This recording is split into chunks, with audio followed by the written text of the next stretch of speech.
Hello dear student, welcome back to my channel. It's me Poonam Aswar. तो आज हम question answer करेंगे स्ट्रक्चर ऑफ एटम के, जो कि एनसीईआरटी एक्सरसाइज सॉल्यूशन है और ये पार्ट 2 वीडियो है। इससे पहले मेरी पार्ट 1 वीडियो अपलोड हो चुकी है इसी एनसीईआरटी एक्सरसाइज सॉल्यूशन की। तो आपको देखनी है तो आप मेरी प्लेलिस्ट में जाके देख सकते हैं, और या मैं इसका डिस्क्रिप्शन में लिंक भी दे दूँगी। तो चलिए देखते हैं क्वेश्चन नंबर 5 में क्या पूछा गया है। Compare all the propose Bohr's model of an atom given in this chapter. इस चैप्टर में जो मॉडल्स है आपको उनको क्या करना है, कंपेयर करना है। तो इस चैप्टर में कितने एटम्स के थ्योरी दी गई थी, वो 3 ही दी गई थी, थॉमसन की, रदरफोर्ड्स की और बोर्स की। ये 3 ही मॉडल्स है, तो इन तीनों को ही क्या करेंगे, हम कंपेयर करेंगे। तो सबसे पहले हम जे थॉमसन के बारे में पढ़ेंगे। तो जो जे थॉमसन ने जो अपना मॉडल दिया था उसमें क्या क्या था, उसमें था sphere of positive charge, second था electrons are spread randomly in all over in the sphere, third था positive charge equal to negative charge, और फोर्थ था एटम इज इलेक्ट्रिकली न्यूट्रल। यानी जे थॉमसन ने क्या कहा था, जे थॉमसन ने ये कहा था, उनकी थ्योरी में ये था, स्पेयर ऑफ क्या होगा, पॉजिटिव चार्ज होगा, जो इलेक्ट्रॉन्स होंगे वो रैंडमली पूरे तरीके से स्पेयर में फैले हुए होंगे, पॉजिटिव चार्ज बराबर होगा किसके, नेगेटिव चार्ज के, एटम इज इलेक्ट्रिकली न्यूट्रल, जो एटम होंगे वो इलेक्ट्रिकली क्या होंगे, न्यूट्रल होंगे। अब जब रदरफोर्ड का मॉडल आया, उन्होंने क्या कहा, उन्होंने कहा spare of positive charge in centre called nucleus, all mass of an atom resides in the nucleus, electrons revolve around the nucleus in well orbit, or size of nucleus is very small as compared to the size of atom.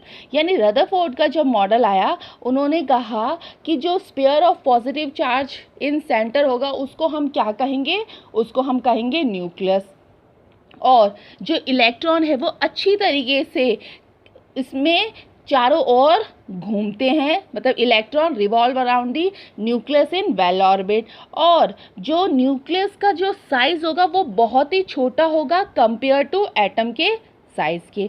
ये तो हुआ Rutherford का model. अब जब तीसरा कौन आया, तीसरा है बोर्स। तो बोर्स ने क्या कहा, positive charge in centre called nucleus, second क्या कहा, electrons revolve in discrete orbit and do not radiate energy, third क्या कहा, the orbit word termed as energy shell label K, L, M and N और number 1, 2, 3, 4। मतलब जब bourse का जो model आया, उन्होंने क्या कहा, उन्होंने कहा जो पॉजिटिव चार्ज होगा सेंटर में उसको हम क्या कहेंगे, न्यूक्लियस कहेंगे, इलेक्ट्रॉन रिवॉल्व इन डिस्क्रीट ऑर्बिट। मैंने डिस्क्रीट ऑर्बिट के बारे में पढ़ाया था इसी से पहले जो क्वेश्चन आया था, और वो पार्ट 1 वीडियो में होगा, आप उसे देख सकते हैं। तो डिस्क्रीट ऑर्बिट का मतलब क्या होता है, अलग अलग। तो ये उन्होंने बताया। तीसरा, उन्होंने ऑर्बिट को, एनर्जी शेल को लेबल कर दिया, किस शेल को क्या क्या नाम दिया, के दिया, एल दिया, एम दिया और एन दिया, और साथ में उन्होंने उनको नंबर भी दिए। नंबर क्या दिए, नंबर दिए 1, 2, 3 एंड 4। तो जैसे के शेल था उसका नंबर उन्होंने दिया 1, एल शेल को नंबर उसने दिया 2, एम शेल को नंबर उन्होंने दिया 3, और लास्ट में जो एन शेल था उसको नंबर दिया था उन्होंने 4। तो ये थे कंपेयर किसका, बोर्स के मॉडल का। ठीक है, तो हमने थॉमसन भी बता दिया, जे थॉमसन, रदरफोर्ड भी बता दिया और बोर्स भी बता दिया। अब पढ़ते हैं हम क्वेश्चन नंबर 6 में। Summarize the rules for writing of distribution of electrons in various shells for the first 18 element। Question में ये पूछा गया है, फर्स्ट 18 एलिमेंट के लिए इलेक्ट्रॉनिक को डिस्ट्रीब्यूट करने के लिए एटम ने कौन कौन से सेट ऑफ रूल को फॉलो किया था, उसको हमें ये बताना है। तो आंसर क्या है,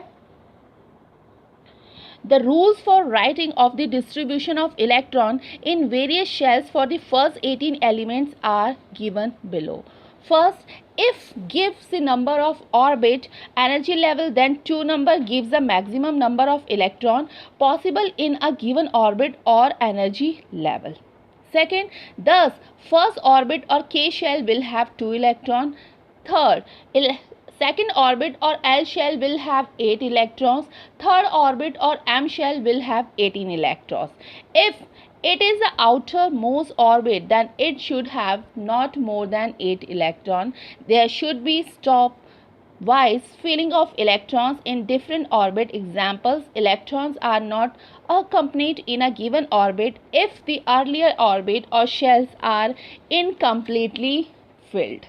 क्या बोला गया है इसमें? बोला गया कि जो बोर्स थे, बोर्स के जो एटॉमिक थ्योरी में पता चला कि इलेक्ट्रॉन जो है न्यूक्लियस के अराउंड एनर्जी शेल में प्रेजेंट होते हैं। अब इलेक्ट्रॉन का डिस्ट्रीब्यूशन क्या है? देखो, इलेक्ट्रॉन्स का लोकेशन तो हमें पता चल गई थी कि वो कहाँ कहाँ पर है, कि न्यूक्लियस के अराउंड एनर्जी शेल में होती है। लेकिन इन एनर्जी शेल में भी इलेक्ट्रॉन्स का डिस्ट्रीब्यूशन कैसे होता है, इसे समझाने के लिए कौन आए थे? इसे समझाने के लिए आए थे चार्ल्स बरी।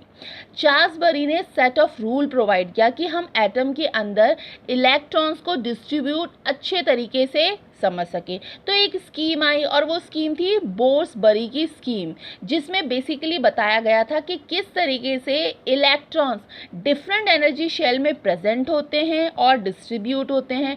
डिफरेंट एनर्जी शेल के जो नाम होते हैं वो नाम क्या थे? मैंने अभी पिछले क्वेश्चन में भी बताया था, वो नाम थे K shell, L shell, M shell and N shell. तो हमें पता करना क्या है? हमें पता करना है कि electrons K, L, M and N shell में फिल करना है। उसके लिए 3 रूल होते हैं और वो 3 रूल आपको क्या है? वो 3 रूल ये है। फर्स्ट, जो पहला रूल है कि एटम के अंदर आप इलेक्ट्रॉन्स को फिल करें, ठीक है। लेकिन फिल करने का एक क्या होता है? एक तरीका होना चाहिए, एक पैटर्न होना चाहिए। तरीका कुछ ऐसा हो कि एटम के पास मैक्सिमम क्या हो? स्टेबिलिटी आए। अब एटम के पास स्टेबिलिटी कब होगी? कब होगी? जब उसकी एनर्जी क्या होगी? उसकी एनर्जी लो होगी, कम होगी। और जब उसकी एनर्जी बढ़ जाती है तो वो क्या हो जाता है? तो वो अनस्टेबल हो जाता है। और एटम अगर अनस्टेबल होता है तो वो नॉट अ गुड थिंग। तो अगर हम एटम को स्टेबल बनाना है तो एटम की स्टेबिलिटी को मिनिमाइज करना होगा। स्कीम की अकॉर्डिंग क्या था कि इलेक्ट्रॉन्स की फीलिंग कहाँ होगी? सबसे पहले तो वो के शेल में होगी। क्या थे शेल? यही थे। तो सबसे पहले तो के शेल में होगी। अच्छा, तो के शेल में होगी। मैंने अभी आपको बताया था कि कितने शेल होते हैं, क्या क्या शेल बताए थे मैंने आपको? मैंने बताया था K shell, L shell, M shell और लास्ट का क्या बताया था? N shell. यही शेल बताया था, ठीक है। तो के शेल में होगी। तो सबसे कम एनर्जी शेल रखने वाला कौन सा शेल होता है? वो होता है के शेल, ठीक है। तो वहाँ पर सबसे पहले इलेक्ट्रॉन फिल किया जाएगा। जब कहाँ पर? के शेल में। जब के शेल को हम फिल कर देंगे तो हम कौन से शेल में जाएंगे? तब हम जाएंगे एल शेल में, ठीक है। के शेल को फिल करने के ही बाद हम कौन से शेल में जाएंगे? एल शेल में। जब हम एल शेल को फिल कर देंगे तो हम कहाँ जाएंगे? एम शेल में। और जब हम एम शेल को पूरा फिल कर देंगे तब हम कहाँ जाएंगे? एन शेल में। नोट, मगर हम फिल कर रहे हैं, जब हमारे पास इलेक्ट्रॉन होंगे तभी हम फिल करेंगे। ये नहीं कि के में के को छोड़ दिया शेल को, फिर एल में फिल कर देंगे, फिर एम को छोड़ दिया, फिर एन को कर देंगे। नहीं, ऐसा नहीं करेंगे। हम हिसाब से जाएंगे, जैसे पहले के शेल में जाएंगे, फिर एल शेल में जाएंगे, फिर एम शेल में जाएंगे, एन शेल में जाएंगे, ठीक है।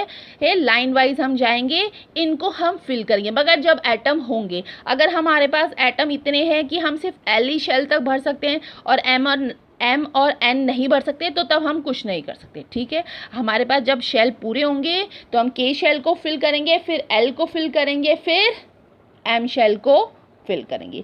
तो ये तो क्या था? ये था फर्स्ट ऑफ रूल। अब इसमें क्या आया? अब इसमें सेकंड रूल भी आया। सेकंड रूल क्या था? सेकंड रूल ये था, तो ये तो हमने बता दिया कि शुरुआत कौन सी शेल से करनी थी। कौन सी शेल से करनी थी? शुरुआत हमें के शेल से करनी थी। हाँ, क्यों? क्योंकि के शेल में सबसे कम था। तो जब हम एक शेल भर जाए तो आपको क्या करना पड़ेगा? दूसरे शेल पे पहुंचना पड़ेगा। लेकिन आखिर कितने इलेक्ट्रॉन डालोगे? हमने ये तो पता कर लिया कि हम के में डाल रहे, फिर एल में डाल रहे, फिर उसके बाद एम में डाल रहे, फिर एन में डाल रहे। मगर के में कितने इलेक्ट्रॉन्स डालने, एन में कितने इलेक्ट्रॉन्स डालने, या एन में कितने इलेक्ट्रॉन्स डालने, ये तो हमें पता ही नहीं है। तो इस सेकंड वाले रूल में हम यही पढ़ेंगे कि हमें के शेल में, एल शेल में, एम शेल में और एन शेल में, इन चारों शेलों में हम कितने इलेक्ट्रॉन्स डालेंगे, ठीक है। तो हमने इससे पहले ये भी पढ़ा था कि जो शेल है, इन शेल का ऑर्बिट नंबर भी होता है। तो मैंने क्या बताया था, के शेल का ऑर्बिट नंबर क्या होता है, 1 होता है। एल शेल का ऑर्बिट नंबर क्या होता है, 2 होता है। एम शेल का ऑर्बिट नंबर 3 होता है और एन शेल का ऑर्बिट नंबर 4 होता है। ये भी बताया था मैंने। तो ये जो सेकंड रूल था, इस सेकंड रूल में क्या आया, इस सेकंड रूल में हमें बताया गया 2n स्क्वायर। इसी 2n स्क्वायर से हम क्या निकालेंगे कि हमें के, एल, एम और एन शेल में कितने इलेक्ट्रॉन्स भरने हैं। ठीक है, तो अब इस 2 का इनका मतलब भी क्या होगा। ठीक है, 2 का क्या मतलब हो गया, 2 का मतलब तो एक नंबर हो गया। ठीक है, स्क्वायर का मतलब क्या हो गया, स्क्वायर का मतलब ये हो गया कि डबल कर देना उसकी वैल्यू जो लिखी गई होगी। और n का मतलब क्या है, इस n का मतलब ये है जो ऑर्बिट नंबर होगा आपको वो लिखना है। तब आप क्या बताओगे, तब आप बताओगे कि हम उस शेल में कितने इलेक्ट्रॉन्स फिल करेंगे। तो देखो कैसे होगा ये। देखो, हमको पता है कि जो हमारा के शेल था, उस के शेल में ऑर्बिट नंबर क्या दिया गया था, उसको नंबर दिया गया था 1। अगर आपने मेरी ये वीडियो नहीं देखी है, इससे पहले जो पार्ट 1 वीडियो है उसमें मैंने बहुत अच्छी तरीके से बोर्स का एटॉमिक थ्योरी पढ़ाया गया है, उसमें ये सारा का सारा मैंने बता रखा है। तो आप उसको जाके देख सकते हैं, आप मेरी प्लेलिस्ट में भी है वो, आप वहाँ देख सकते हैं, या मैं डिस्क्रिप्शन में लिंक डाल दूँगी, आप उससे भी समझ सकते हैं कि के शेल क्या था और उसमें ऑर्बिट नंबर क्या थे।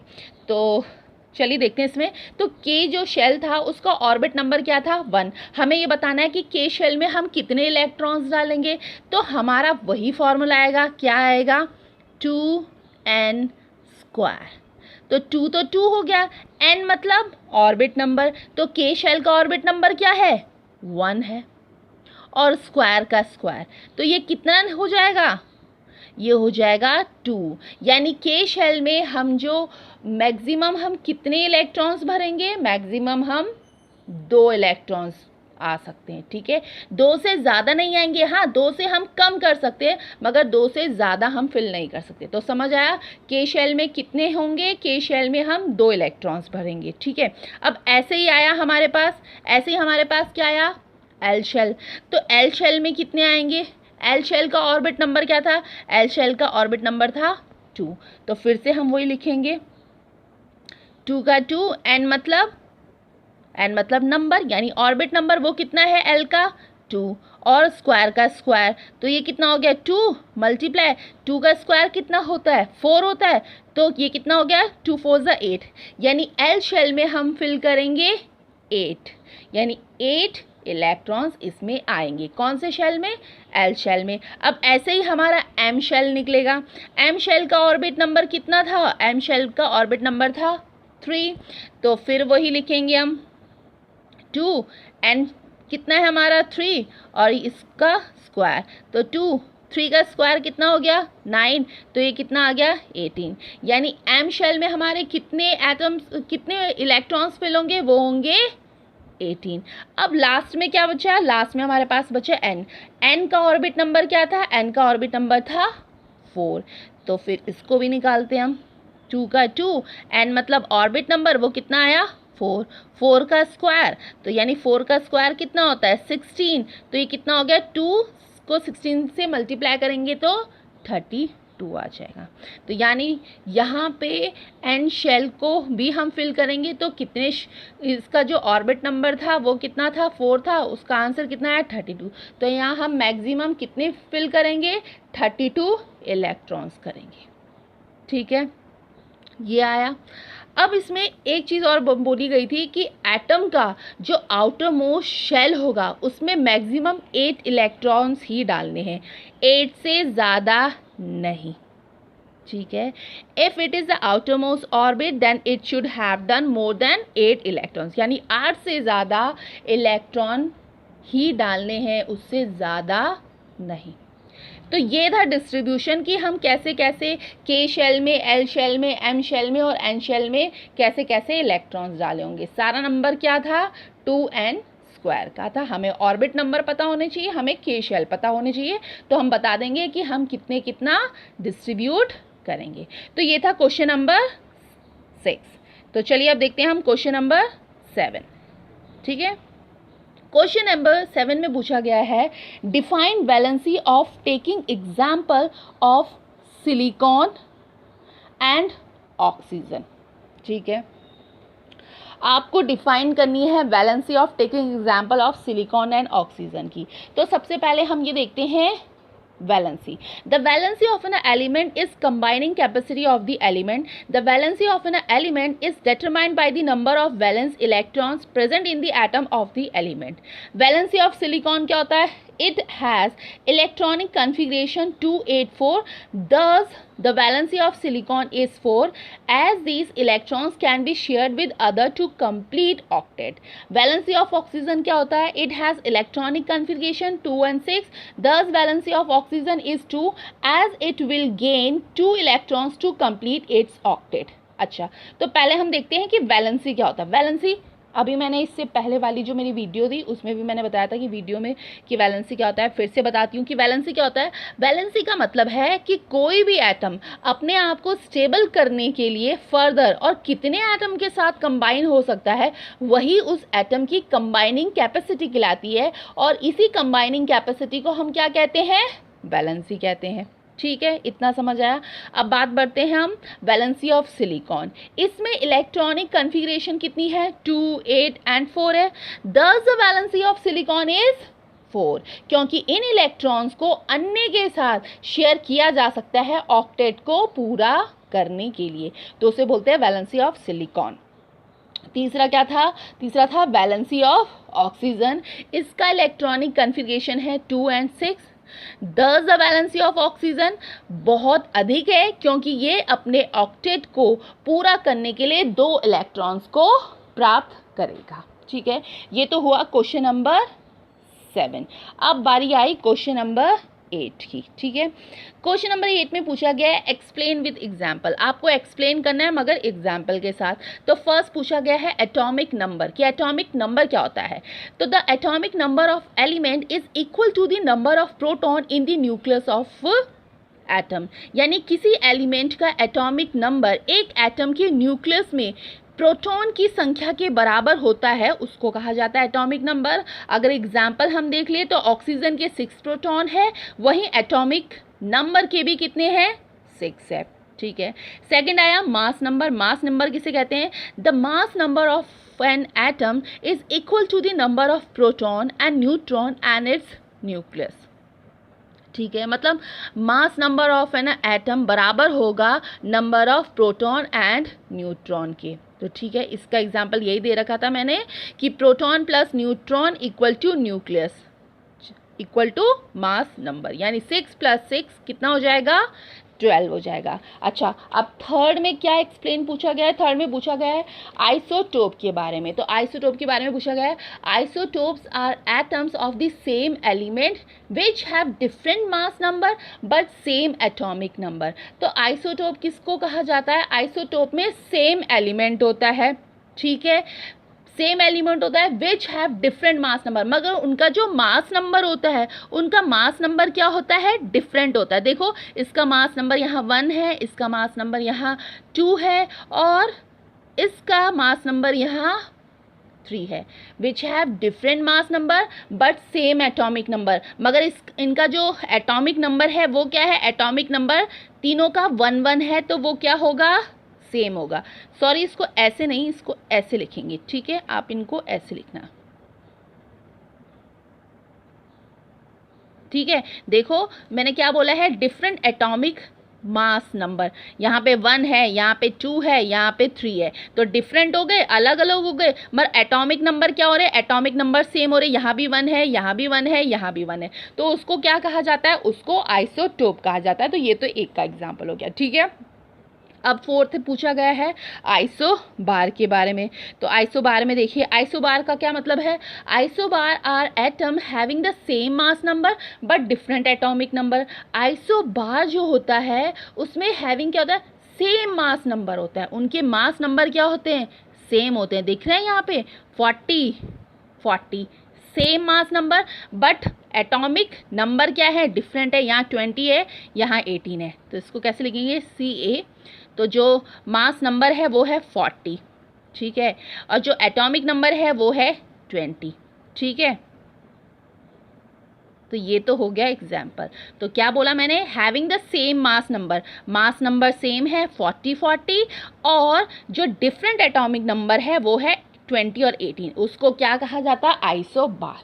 समझ आया, मैंने क्या बोला था, आइसोटोप में बोला था different mass number but same atomic number, और आइसोबार में बोला था same mass number but different atomic number, ठीक है। एग्जाम्पल हो गया। अब इन्होंने आइसोटोप में क्या बताया, आइसोटोप में इन्होंने दो यूजेस बताए हैं किसके, आइसोटोप के। फर्स्ट बताया है an isotope of iodine is used in treatment of goitre, यानी गॉइटर रोग के इलाज के लिए भी आयोडीन के आइसोटोप का उपयोग किया जाता है।